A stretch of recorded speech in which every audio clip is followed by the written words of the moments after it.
40,000 years had passed since Earth was destroyed. The planet that once held humanity's hopes, dreams, and history was now just a memory. It wasn't an asteroid or nuclear war that ended it all. No one really knew what happened. All they had were fragments of information, old records, and one haunting message sent into space. Run. Daniel Carter sat in the dimly lit archives room aboard the New Horizon, a massive ark ship carrying the remnants of humanity. His fingers hovered over a screen filled with ancient text and images. He wasn't sure why he felt drawn to this particular artifact today. Maybe it was because of the strange feeling growing inside him lately, a mix of curiosity and dread. The message from Earth had always been there, sitting quietly in the database like a ghost waiting to be noticed. Rachel Meyer walked into the room, her boots clicking softly against the metal floor. She carried a tablet under one arm and looked at Daniel thoughtfully. "Still obsessing over that thing?" she asked, nodding toward the screen. "It's not just that thing," Daniel replied without looking up. "It's the last message we ever got from Earth. Doesn't that mean something?" Rachel sighed and leaned against the wall. "Sure, it means something, but we've been over this before. We don't even know who sent it or why. For all we know, it could have been some automated system triggered by the destruction." Daniel shook his head. "No, I don't think so. Look here." He pointed to a series of numbers embedded in the transmission. "These aren't random, they're coordinates. Someone wanted us to find something." Rachel raised an eyebrow. "Coordinates to where?" "That's the problem," Daniel admitted.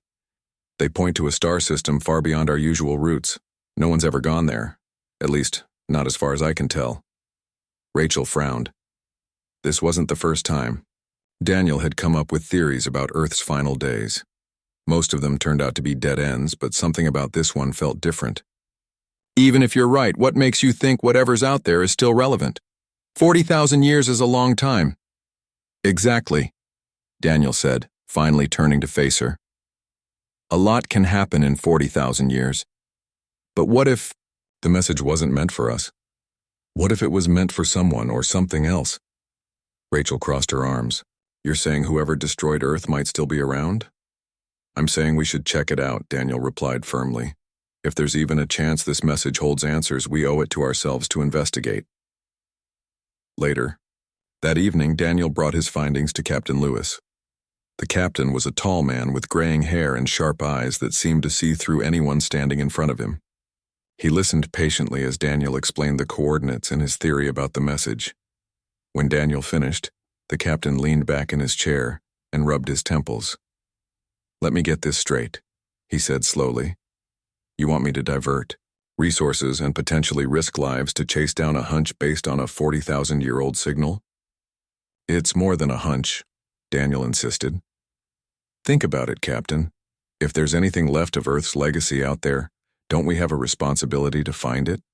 And if it's dangerous, well, isn't it better to know than to stay ignorant?" Captain Lewis studied Daniel for a moment. There was no denying the passion in his voice, but passion alone wasn't enough to justify such a risky mission. "What do you propose, then?" "A small team," Daniel said quickly. "Just a few people. We go in, gather intel, and come back. If there's nothing there, no harm done. But if there is—" He trailed off, letting the implication hang in the air. The captain sighed heavily. "I'll need to discuss this with the council. But if they approve, I expect you to lead the mission yourself." Daniel nodded eagerly. "Of course." The council meeting took place 2 days later. The room buzzed with tension as representatives debated the merits of sending a team to investigate the coordinates. Some argued it was too dangerous, while others believed it was worth the risk. In the end, the deciding factor came from Rachel. "If we ignore this," she told the council, "we're essentially choosing to remain blind. Whether it's a threat or an opportunity, we need to know what's out there." Her words tipped the scales. The council voted in favor of the mission, though not unanimously. Captain Lewis wasted no time assembling the team. Alongside Daniel, Rachel would join as the science expert, providing technical support and analysis. Marcus Kane, a seasoned security officer known for his calm demeanor under pressure, would ensure the team's safety. Rounding out the group was Sophia Patel, an engineer skilled in repairing both mechanical and electronic systems. Preparations began immediately. Supplies were loaded onto the shuttle, equipment checked, and contingency plans reviewed. As the launch date approached, the weight of the mission settled over everyone involved. This wasn't just another routine exploration. It was a journey into the unknown, guided by a message from a world long gone. On the morning of the launch, Daniel stood outside the shuttle bay, staring at the vast expanse of stars visible through the observation window. Rachel joined him holding 2 cups of coffee. She handed one to him and sipped from the other. "You nervous?" she asked. Daniel hesitated. "Not nervous, just aware. We're about to step into something bigger than any of us. And honestly, I'm not sure we're ready." Rachel smiled faintly. "None of us are ever truly ready for things like this, but that doesn't mean we shouldn't try." As the shuttle lifted off from the new horizon and entered the void of space, the team fell silent. Each member was lost in their own thoughts, wondering what awaited them at the coordinates. The journey would take several weeks, giving them plenty of time to prepare and to worry, but for now they focused on the task ahead.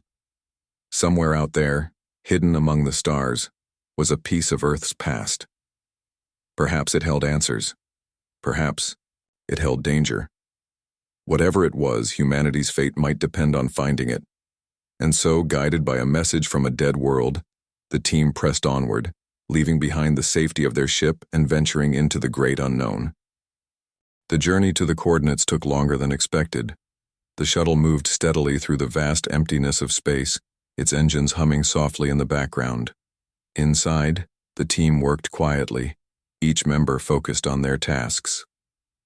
Daniel spent most of his time reviewing Earth's old records, searching for anything that might give them a clue about what they were heading toward. Rachel monitored the ship's systems and ran simulations based on the data they had. Marcus kept watch over the shuttle's defenses, making sure everything was ready in case of trouble. Sophia tinkered with tools and spare parts, ensuring the equipment would hold up when they reached their destination. As the days passed, the mood aboard the shuttle shifted.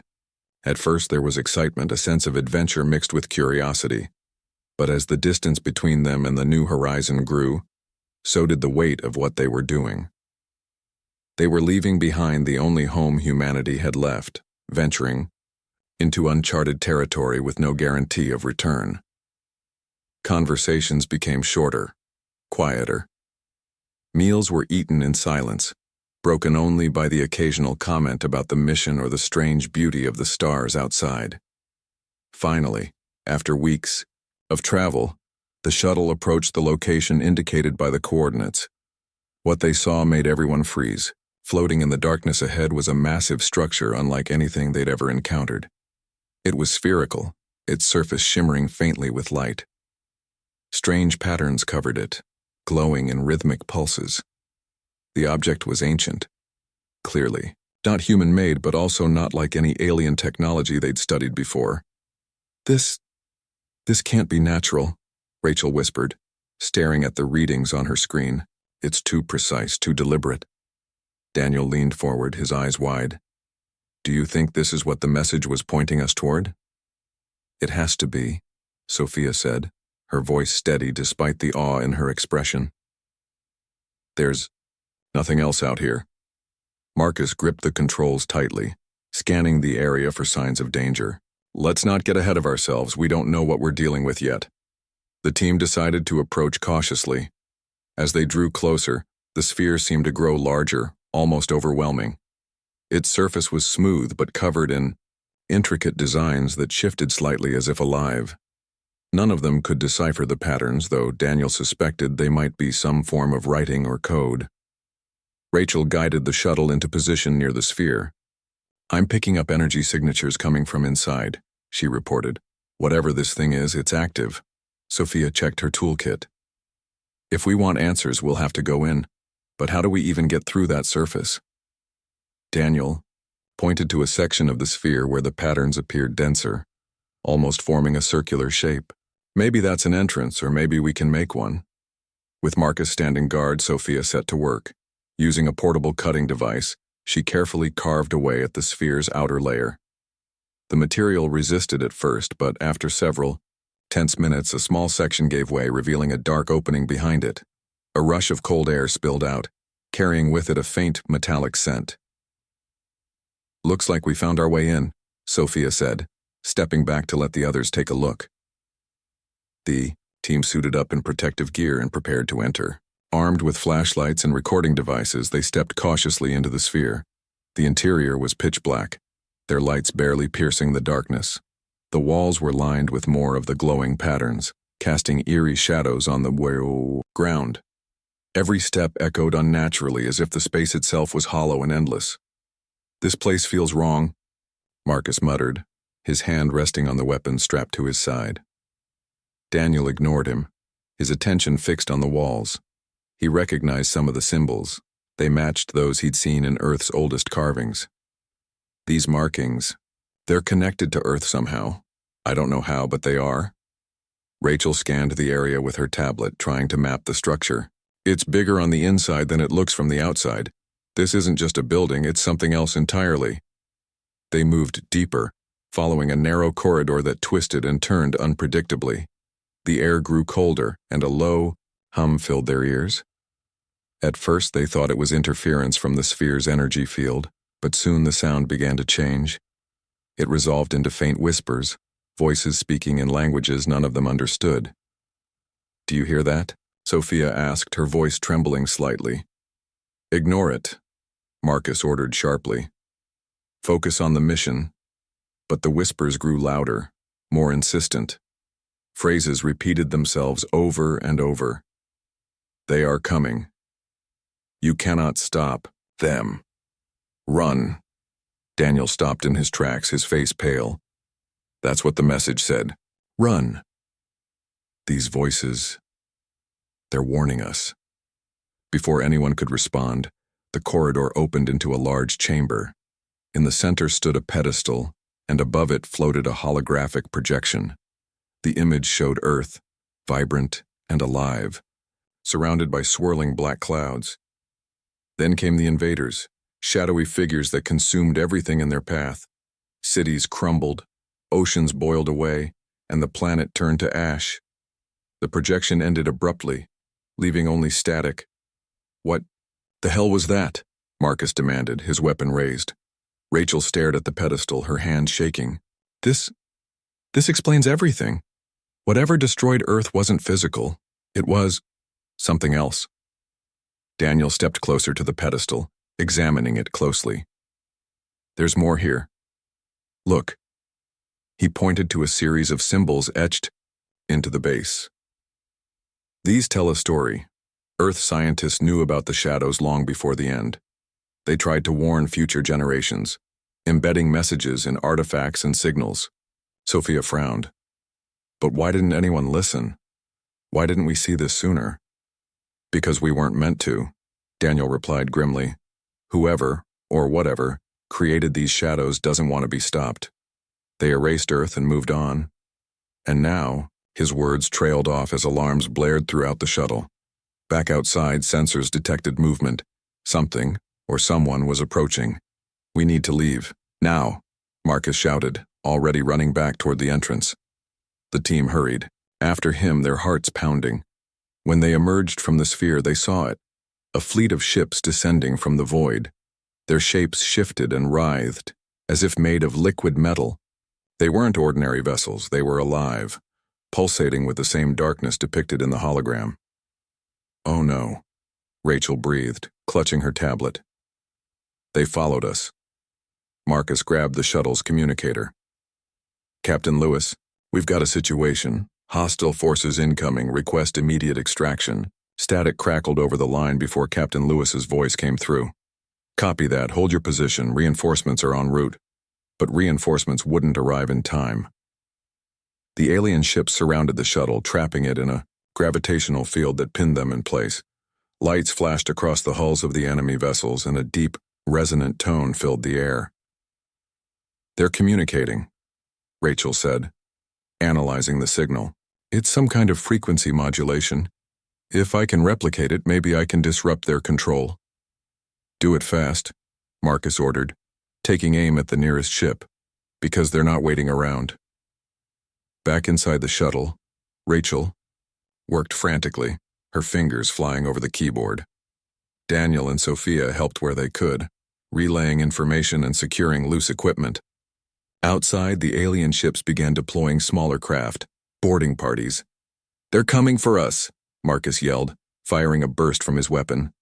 The shot struck one of the shadowy drones, causing it to disintegrate momentarily before reforming. "These things don't die," Sophia exclaimed, panic creeping into her voice. "Keep moving," Marcus barked, leading the team toward a defensive position. "We need to buy Rachel time." The battle raged on, the humans fighting desperately against an enemy that seemed unstoppable. Each drone reformed instantly after being destroyed, forcing the team to retreat further into the shuttle. Wounds accumulated and supplies dwindled. Just as hope began to fade, Rachel let out a triumphant shout. "I've got it! Activating counter-frequency now."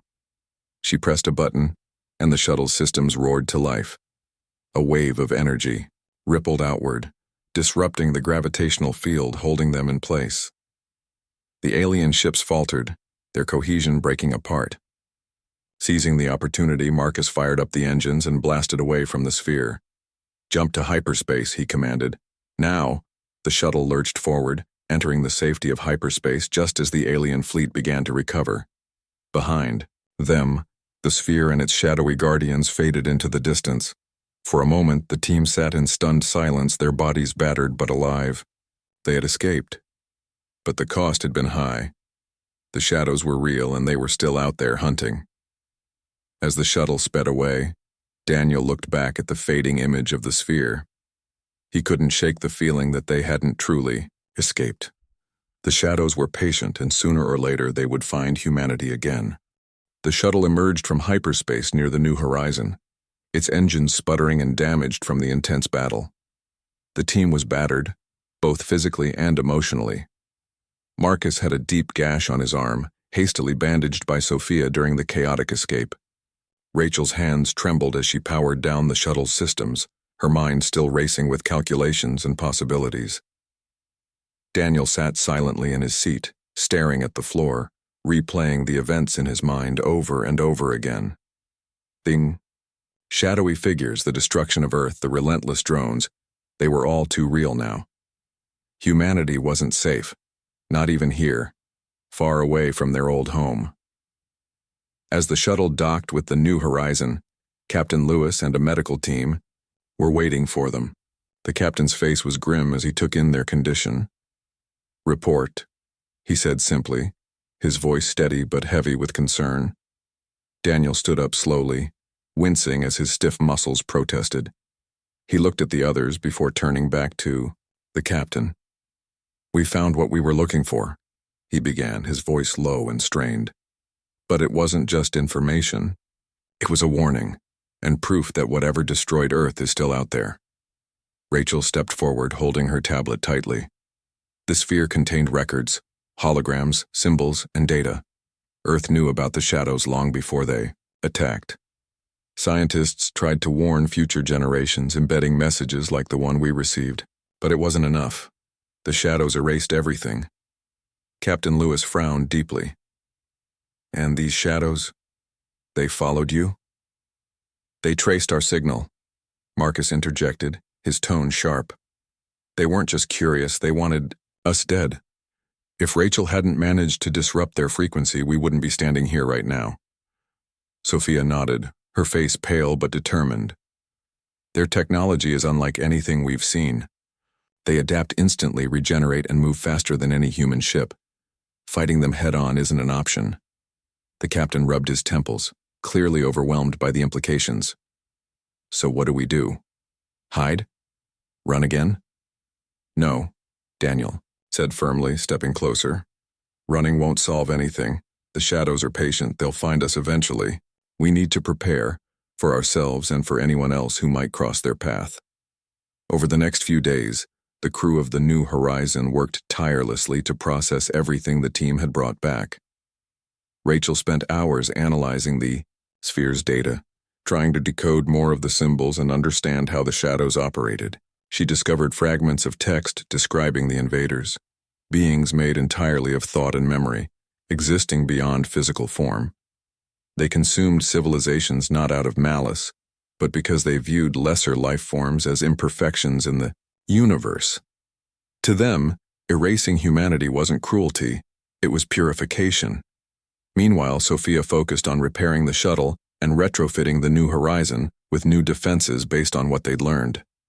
Using the disrupted frequency Rachel had created, she designed shielding systems that could temporarily repel the Shadow's attacks. It wasn't perfect, but it gave them a fighting chance. Marcus trained the security teams, drilling them on new tactics to counter the Shadow's unpredictable movements. He emphasized speed and precision, knowing brute force alone wouldn't work. If we can't beat them directly, he told his recruits, we have to outsmart them. Daniel, on the other hand, threw himself into spreading awareness. He organized meetings with the council and other key members of the colony, sharing what they'd learned about Earth's fall and the Shadow's existence.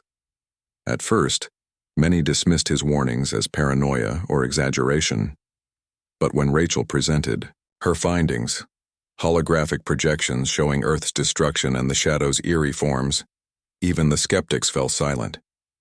We can't afford to ignore this, Daniel urged during one meeting. Earth sent us a message for a reason. They wanted us to survive, to fight back. If we don't act now, we're walking straight into the same fate. The council debated for hours, weighing the risks and resources required to prepare for a war they might never win. In the end, Captain Lewis cast the deciding vote. We owe it to Earth, he declared, to those who died without knowing why, and to ourselves. We'll fortify the ship, study the sphere's tech, and send out warnings to every corner of the galaxy. If there's anyone else out there willing to help, we need to find them. Preparations moved quickly after that. Teams worked around the clock, converting cargo bays into research labs and upgrading weapon systems. Rachel led efforts to decode more of the sphere's secrets, uncovering details about the Shadow's weaknesses.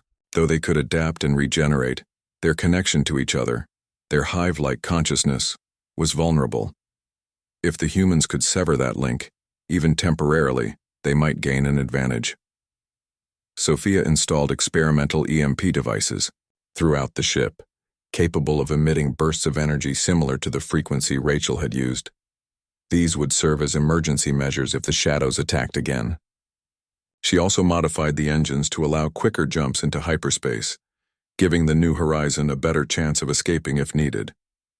Marcus pushed his recruits harder than ever, simulating battles against shadow-like enemies using holographic training programs.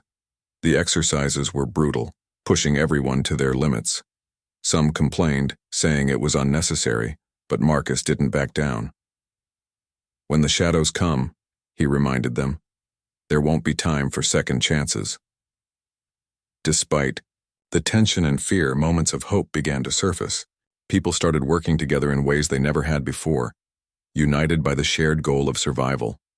Artists painted murals depicting Earth's beauty and resilience, while engineers collaborated with scientists to develop new technologies. Even children joined in, drawing pictures of stars and spaceships, imagining a future where humanity thrived despite the odds. Daniel documented everything, recording videos and writing reports to preserve their progress. He knew the Shadows would return someday, and when they did, humanity needed to be ready, not just to fight but to inspire others to join the cause. One evening, as he sat alone in the archives room, he drafted a transmission to broadcast across the galaxy. To whoever receives this message, we are survivors of Earth, a planet lost to forces beyond our understanding. What destroyed us is still out there, hunting civilizations like ours. We call them the Shadows. They are relentless, adaptive, and dangerous. But we refuse to give up. We are preparing, learning, and fighting back. If you hear this, please respond. Help us. Together, we can stand against the darkness. He recorded the message, his voice steady despite the weight of his words. When he finished, he handed the file to Rachel, who scheduled it to be broadcast on multiple frequencies. It would take years, maybe decades, for the message to reach distant parts of the galaxy. But Daniel believed someone, or something, would hear it. Someone would care. As weeks turned into months, life aboard the New Horizon settled into a rhythm of preparation and vigilance. The scars of their encounter with the shadows remained, etched into the ship's walls and the minds of its crew. Yet beneath the fear and uncertainty lay a quiet determination. Humanity had survived extinction once. Now, armed with knowledge and resolve, they intended to do it again. One night, as the stars streamed past the observation windows, Daniel stood beside Rachel, watching the endless expanse of space. "Do you think anyone will answer?" he asked quietly. Rachel hesitated, then smiled faintly. "I don't know. But if they do, we'll be ready." Daniel nodded, feeling a flicker of hope amidst the darkness. The shadows were coming. That much was certain. But until then, humanity would keep running, keep fighting, and keep hoping. For Earth, for themselves, and for the future, they refused to surrender. Months passed aboard the New Horizon. The crew worked tirelessly, preparing for a battle they hoped would never come. Yet every day brought new challenges and reminders of the Shadow's threat. Rachel spent long hours in the lab, piecing together fragments of the sphere's data. She discovered more about the Shadows, not just how they operated, but why they existed. They weren't born out of malice or hatred. They were ancient beings, older than stars, who believed their purpose was to cleanse the universe of imperfection. To them, life like humanity's was flawed, chaotic, and unworthy of existence. Daniel struggled with this revelation. It wasn't easy to accept that the destruction of Earth wasn't personal. It was simply part of a larger, incomprehensible plan. But it didn't make the loss hurt any less. He poured his frustration into spreading awareness, organizing meetings, and training sessions to ensure everyone understood the stakes.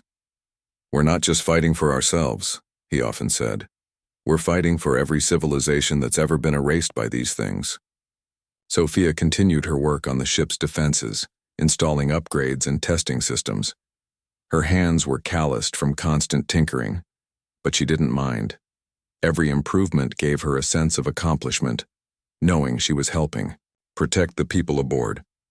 Marcus, meanwhile, drilled the security teams relentlessly, ensuring they were ready for anything.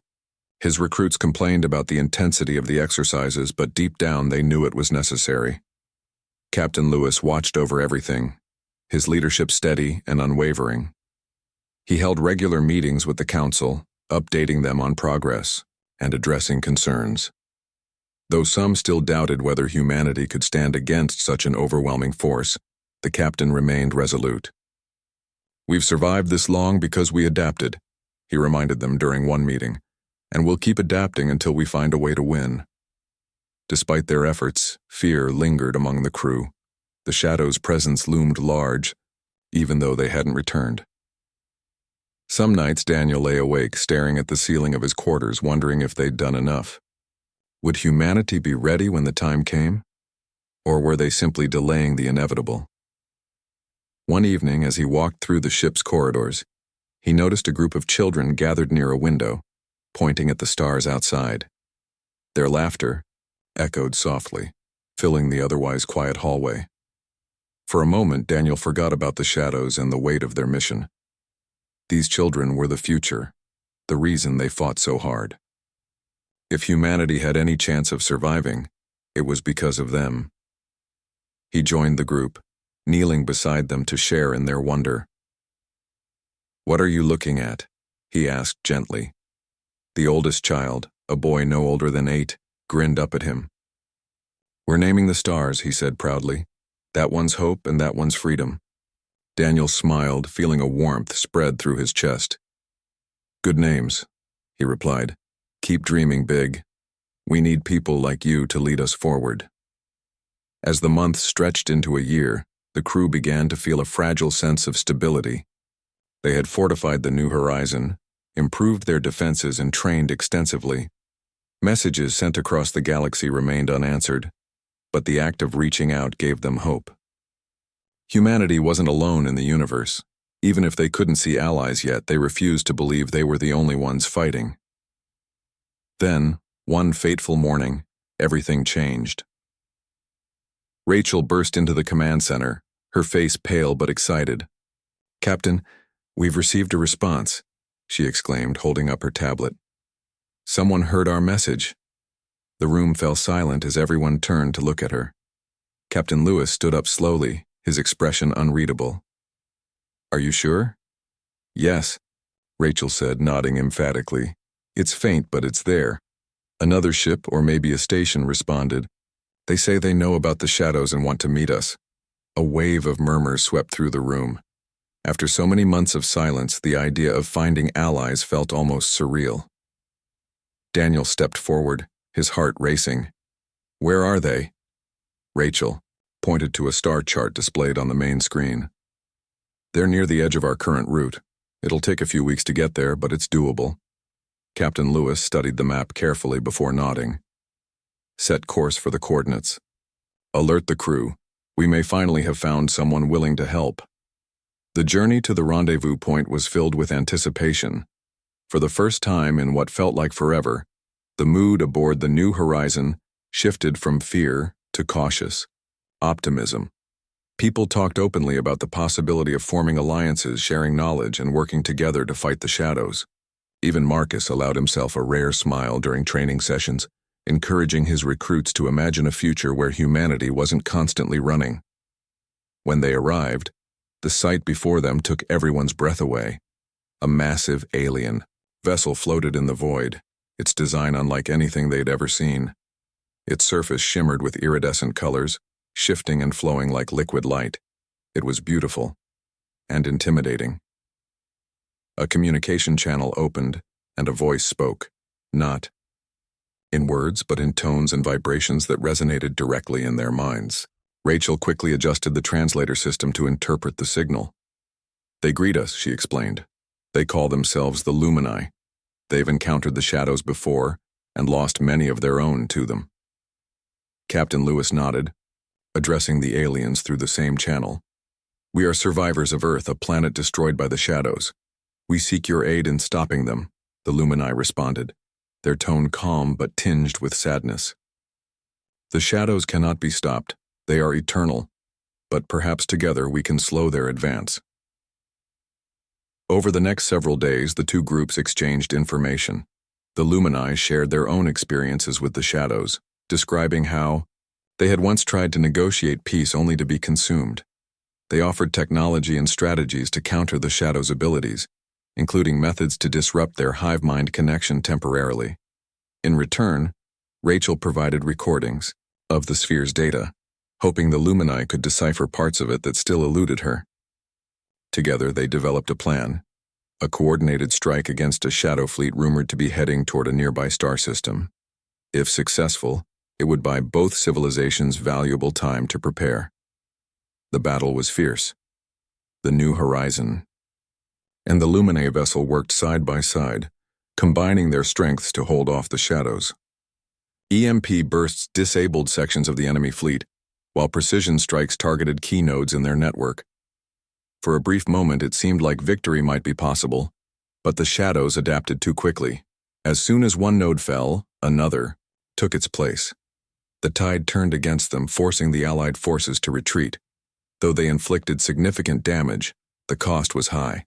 Lives were lost, ships were damaged, and morale plummeted. Back aboard the New Horizon, the crew gathered in the main hall to grieve and regroup. Captain Lewis addressed them, his voice heavy but determined. "We didn't win today, but we learned something important. The shadows can be hurt, and as long as that's true, we have a chance." Daniel stood beside him, looking out at the faces of his fellow survivors. "Earth sent us a message. Run. But running isn't enough anymore. We have to fight, not just for ourselves, but for everyone who's ever faced the shadows. Whether we succeed or fail, we'll leave a legacy of resistance, of hope." The crowd erupted into applause, their spirits renewed. Humanity wasn't giving up. Not now. Not ever. Weeks later, The New Horizon resumed its journey, carrying the lessons of the battle with it. The alliance with the Lumini remained strong, a beacon of unity in a darkened galaxy. Messages continued to be broadcast, each one carrying the same plea. Help us. Together we can stand against the darkness. As the stars streamed past the observation windows, Daniel allowed himself a small smile. The road ahead was uncertain, filled with danger and sacrifice. But humanity had proven one thing beyond doubt. They would never stop running, never stop fighting, and never stop believing in a brighter future. And somewhere in the vastness of space, others were listening.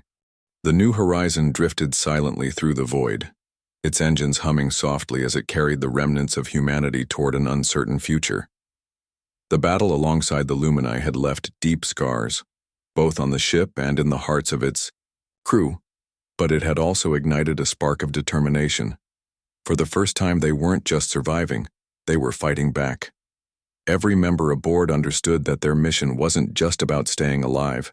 It was about leaving a mark on the universe, no matter how small.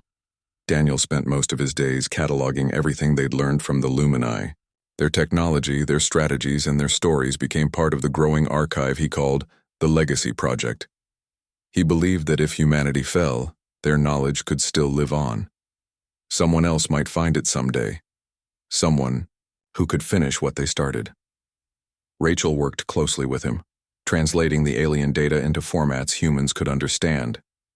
Together, they pieced together fragments of information, slowly building a clearer picture of the shadows. They're not invincible, Rachel said one evening as she reviewed a set of calculations. Their hive-mind connection is their greatest strength, but it's also their weakness. If we can disrupt it long enough, we can scatter them. Daniel nodded thoughtfully. But how do we scale that up? What worked in the last battle won't be enough next time. They'll adapt faster than we can keep up. That's why we need allies, Captain Lewis interjected, stepping into the room. One ship, even two, can't take down an entire species. But if we can rally others, if we can build a coalition, we stand a chance. The idea of a coalition wasn't new, but it was daunting. Reaching out to other civilizations came with risks.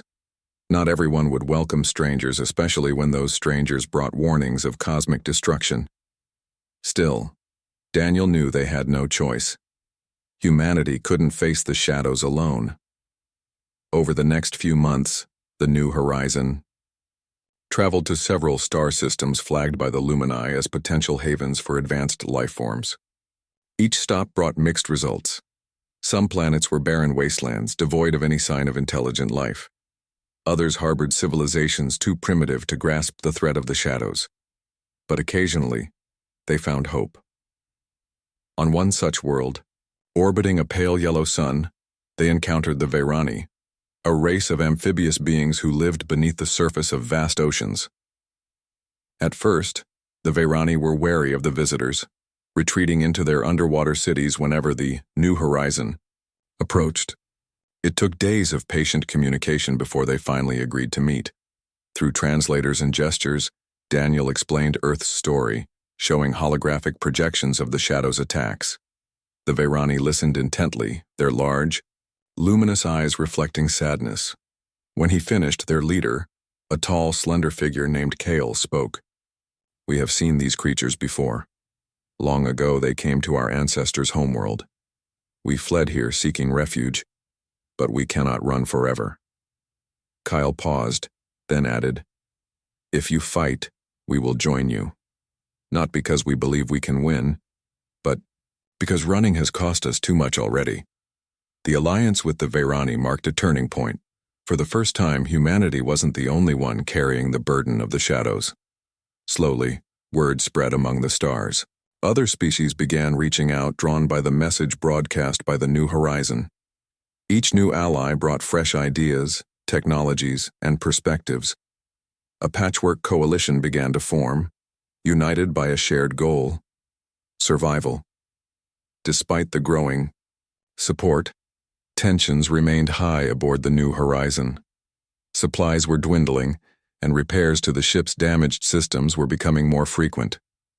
Sophia worked tirelessly in the engineering bay, cobbling together parts scavenged from old storage units. She often joked that she was keeping this flying tin can together with duct tape and prayers, but her exhaustion was evident. Marcus noticed the strain on her face during one of their training sessions. "You need rest," he said bluntly. "Pushing yourself like this isn't going to help anyone." Sophia shook her head stubbornly. "If I stop, the ship falls apart. And if the ship falls apart, we're all dead." Marcus crossed his arms, his tone softening slightly. "We're a team, remember? You don't have to carry everything yourself. Let someone else take over for a while." Reluctantly, Sophia handed off some of her duties to a younger engineer named Liam. Though hesitant at first, Liam proved surprisingly capable, freeing Sophia to focus on designing upgrades rather than constant maintenance. Meanwhile, Marcus continued drilling the security teams, preparing them for the battles ahead. He pushed them harder than ever, knowing that each skirmish with the shadows would demand more skill and precision. Yet amidst the grueling exercises, he made time for camaraderie, organizing games and storytelling nights to lift morale. The crew needed reminders that they were human, not just soldiers or workers. As alliances grew stronger, so did the Shadow's presence. Reports poured in from across the galaxy of attacks on distant colonies and outposts. Entire populations vanished overnight, consumed by the relentless tide of darkness. The Coalition realized they couldn't wait for the Shadows to strike again. They had to act. Captain Lewis called a meeting with the leaders of the allied species. Gathered around a holographic star map, they plotted their strategy. "We know where the Shadows are heading next," Lewis explained, pointing to a cluster of systems along the edge of known space. "If we can ambush them there, we might buy ourselves enough time to fortify key locations." Kyle nodded. "It is risky, but necessary. My people will stand with you." Other leaders voiced their agreement, pledging ships, resources, and warriors. For the first time, the Coalition felt like more than just a desperate alliance. It felt like a family. The ambush site was chosen carefully, hidden within the debris field of an ancient supernova. Ships from every allied species gathered, there cloaked and silent, waiting for the Shadows to arrive. The tension aboard the New Horizon was palpable.